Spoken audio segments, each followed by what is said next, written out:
दोस्तों नमस्कार। हमारा देश डायबिटीज के मामले में चाइना को छोड़ करके 1 नंबर पर है। अब घर घर में डायबिटीज के मरीज पाए जाते हैं। मुख्य रूप से अब बच्चों में भी ये जो डायबिटीज है ये काफी मात्रा में पाई जाने लगी है। आज के वीडियो में हम डायबिटीज के खतरनाक रूप डायबिटीज टाइप 1 के बारे में बातचीत करेंगे। इसके लक्षणों को समझेंगे, इसके कारणों को समझेंगे। दोस्तों, मैं Jitendra Sharma, certified yoga teacher, acupressure में MD, health Gurukul YouTube channel पर आपका स्वागत करता हूं। यदि आप नए हैं तो हमारे चैनल को सब्सक्राइब कीजिए और वीडियो को लाइक कीजिए। चलिए आज का वीडियो शुरू करते हैं। डायबिटीज 2 प्रकार की होती है, डायबिटीज टाइप 1 और डायबिटीज टाइप 2।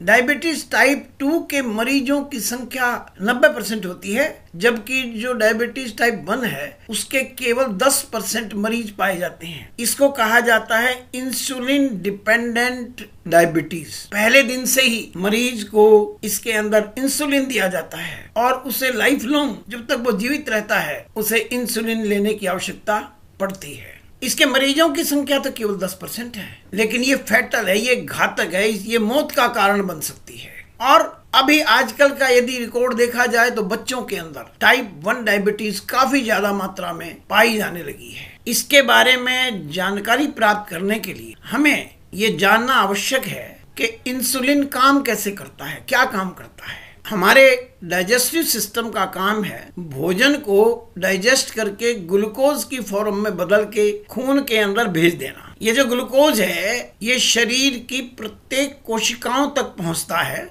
लेकिन कोशिकाएं इसको अपने अंदर घुसने नहीं देती। यहाँ पर इंसुलिन का काम शुरू हो जाता है। इंसुलिन का काम है कोशिका के उस दरवाजे को खोलना जिसके द्वारा ग्लूकोज अंदर जाके वो ऑक्सीजन से मिले, उसका ऑक्सीडेशन हो, एनर्जी पैदा हो और उसी एनर्जी से हम अपने सारे काम करें। आप इस चित्र में ध्यान से देखिएगा, इसमें एक साइड में दिखाया गया है कि इंसुलिन कोशिका तक पहुंचा नहीं है तो ग्लूकोज के अंदर जाने का रास्ता बंद है। जो ही इंसुलिन कोशिका के दरवाजे पर पहुंचा, कोशिका ने अपना दरवाजा खोल दिया और ग्लूकोज कोशिका के अंदर प्रवेश कर गया। दूसरे चित्र में ध्यान से देखिए, कोशिका के सामने जो दाने दिखाए गए हैं ये ग्लूकोज है और जो चाबी दिखाई गई है ये इंसुलिन है। ये चाबी कोशिका के दरवाजे पर लगे ताले को खोलती है, जिससे गेट खुल जाता है और ग्लूकोज अंदर जाता है। यदि ये ग्लूकोज कोशिका के अंदर ना जा पाए, माने यदि इंसुलिन अपना काम ना करे, तो होगा क्या, ये ग्लूकोज हमारे ब्लड के अंदर इकट्ठा होना शुरू हो जाता है और इसी स्थिति को हाई ब्लड शुगर लेवल माना जाता है। टाइप 1 डायबिटीज जो है उसके अंदर पैनक्रियाज इंसुलिन बनाना ही बंद कर देती है। हम इसमें ये देखेंगे कि जो टाइप 1 डायबिटीज है उसके अंदर क्या होता है, किन किन कारणों से ये टाइप 1 डायबिटीज होती है।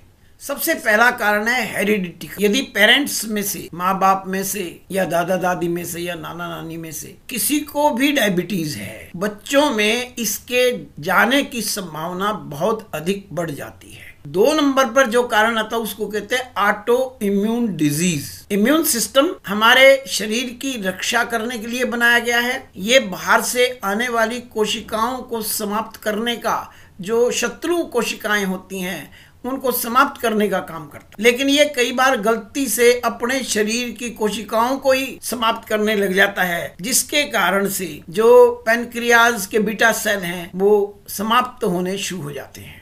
तीसरा कारण है वायरसेस और इन्फेक्शन। बहुत से ऐसे वायरस हैं जो हमारे शरीर में जाकर के पैनक्रियाज की कार्य प्रणाली को हानि पहुंचाते हैं, जिसके कारण वो इंसुलिन बनाना बंद कर देती है और हमारे अंदर टाइप 1 डायबिटीज डेवलप हो जाती है। नंबर 4 है auto immune system beta cell को डिस्ट्रक्ट करना चालू कर देता है। ये जब उसको डिस्ट्रक्ट करेगा तो पैनक्रियाज इंसुलिन बना ही नहीं पाएगी। 5वां कारण है किसी भी स्थिति में यदि पैनक्रियाज डैमेज हो जाए या पैनक्रियाज को हटाना पड़े तो इंसुलिन बनाना बंद हो जाता है। छठी स्थिति है अनफेवरेबल एनवायरमेंटल कंडीशन। कई बार ऐसी स्थितियां आ जाती हैं कुछ पोल्यूशन के कारण से कि जिसमें जो बीटा सेल हैं वो इंसुलिन बना नहीं पाते, जिसके कारण से ये टाइप 1 डायबिटीज डेवलप हो जाती है। अगला कारण है जो बहुत इंपॉर्टेंट है और जिसके कारण से आमतौर पर बच्चों में ये टाइप 1 डायबिटीज होती है, वो है दवाओं का सेवन। कई बार ऐसी दवाएं अंदर जाती हैं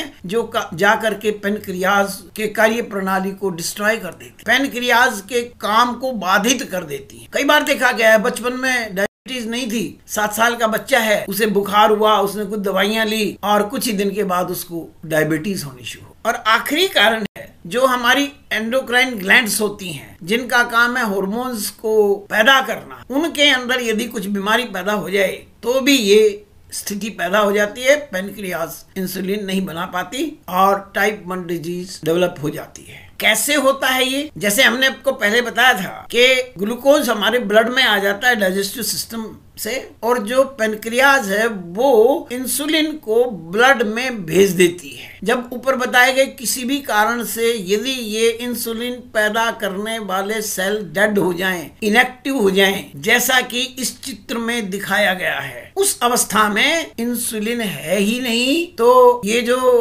प्रोग्राम है ग्लूकोज का कोशिका के अंदर एंटर करने का, वो बंद हो जाता है। ग्लूकोज ब्लड के अंदर ही बढ़ता रहता है, जिसके कारण से हमें टाइप 1 डायबिटीज हो जाती है। अब हम बात करेंगे टाइप 1 डायबिटीज के लक्षणों की, इसके सिम्टम्स की। इसके सिम्टम्स डायबिटीज से मिलते जुलते हैं, लेकिन ये ज्यादा स्ट्रोंग होते हैं, ज्यादा तकलीफ पहुंचाने वाले होते हैं। इनमें सबसे पहला है एक्सट्रीम थर्स्ट, बहुत ज्यादा प्यास लगना, हर समय प्यास लगी रहती है, गला सूखा रहता है। 2 नंबर पर आता है बार बार यूरिन के लिए वॉशरूम में जाना, क्योंकि जो किडनी है वो कोशिश करता है ग्लूकोज को शरीर से बाहर निकालने की, और वो बार बार उसके लिए पेशाब करने के लिए जाना होता है। उसी वजह से शरीर में पानी की कमी होती है और ज्यादा प्यास भी इसी कारण से लगती है। तीसरे नंबर पर इसका लक्षण आता है सडन वेट लॉस। अचानक से कुछ नहीं किया आपने, ना आपने एक्सरसाइज शुरू की, ना आपने खाने में चेंज किया, लेकिन फिर भी अचानक से आपका वजन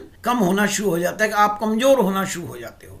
इस स्थिति में बहुत ज्यादा भूख लगती है। अब कोशिकाओं को ग्लूकोज तो मिला नहीं, वो दिमाग को संदेश भेजते रहते हैं कि हम भूखे, हमें और भोजन दो, हमें और भोजन दो, और दिमाग भूख लगाने का काम करता है और बार बार पेशेंट को भूख लगती रहती है।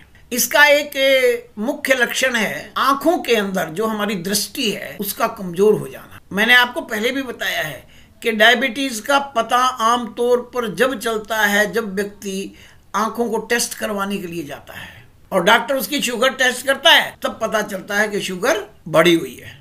टाइप 1 डायबिटीज का अगला लक्षण है कि मुंह में से फलों जैसी स्मेल आती है, फ्रूटी स्मेल आती है। इसमें वोमिटिंग हो सकती है, इसमें व्यक्ति के अंदर सुस्ती आ जाती है, सांस लेने में तकलीफ हो सकती है और बेहोशी भी आ सकती है। इस प्रकार ये इसके मुख्य लक्षण हैं।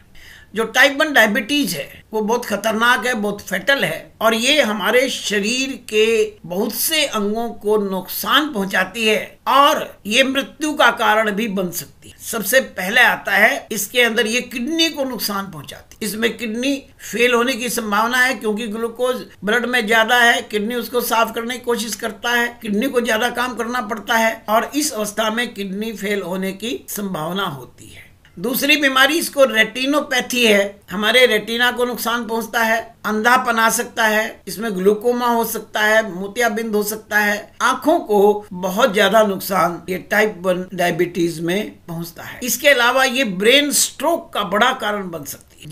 जो नसें हमारे दिमाग को ब्लड दे रही हैं वो ब्लॉक हो जाती हैं, और जब हमारे दिमाग में ऑक्सीजन की सप्लाई कम हो जाए तो उसके अंदर जो है वो स्ट्रोक हो सकता है। इसका सबसे जो भयंकर रूप है वो पैरों में देखने का, डायबिटिक फुट के रूप में चोट लग जाती है, और जिसको टाइप 1 डायबिटीज है उसको पता ही नहीं चलता तेरे को चोट लग गई, दर्द होता ही नहीं है, और वो जो चोट है वो धीरे धीरे बढ़ती चली जाती है और आखिर में एक ही विकल्प बचता है कि डॉक्टर को उसका पैर काटना पड़ता है। ये जो टाइप 1 डायबिटीज है इसको रिवर्स करना थोड़ा कठिन काम है, लेकिन असंभव नहीं है।